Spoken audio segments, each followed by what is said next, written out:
Shweta office से थकी हारी हुई वापस आई।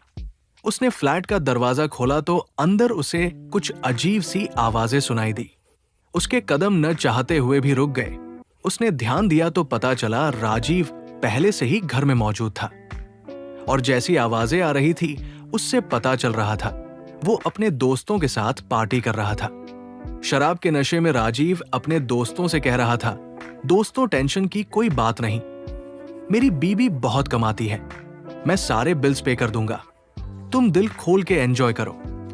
तभी उसके दूसरे दोस्त ने कहा, राजीव तेरे होते हमें किसी बात की टेंशन नहीं, तू बस 2 बोतल दारू का इंतजाम कर ले। और वे तालियां बजा के हंसने लगते हैं। श्वेता ने अपना माथा पकड़ लिया और अपने आप से कहने लगती है, हे भगवान, इस महंगाई के जमाने में मेरी अकेले की सैलरी में बचता ही कहां है, और ऊपर से ये निकम्मा यहां दारू पार्टियां कर रहा है। अभी इस महीने का राशन पानी भी नहीं आया है, और बिजली का बिल भी नहीं भरा है। घर की लाइट कभी भी काटी जा सकती है। श्वेता ये सब सोच ही रही थी कि उसके कानों में आवाज आई, अरे राजीव, तुम्हारी नई वाली गर्लफ्रेंड का क्या हाल है? तू तो उसे डेट पर ले जाने वाला था। यार बस पूछ मत, जल्दी ही उसे शहर से बाहर कहीं हिल एरिया में ले जाऊंगा। राजीव की आवाज श्वेता को पत्थर बना गई। उसे तो भरोसा ही नहीं हो रहा था कि उसके पैसों पर पलने वाला राजीव उसे धोखा दे रहा है, वो किसी और लड़की के साथ। श्वेता के आंसू वो निकले।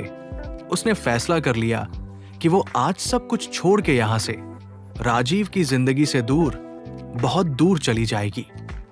अब श्वेता धीरे से अपने बेडरूम की ओर जाती है और अलमारी से अपना ट्रॉली बैग निकालकर उसमें अपना जरूरी सामान भर लेती है।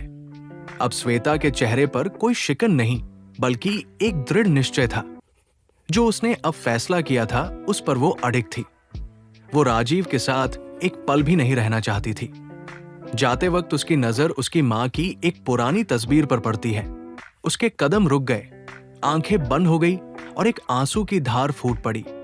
अगले ही पल उसने खुद को संभाला और मां की उस तस्वीर को उठाया और अपने सीने से लगाकर वो हमेशा के लिए इस घर से चली गई।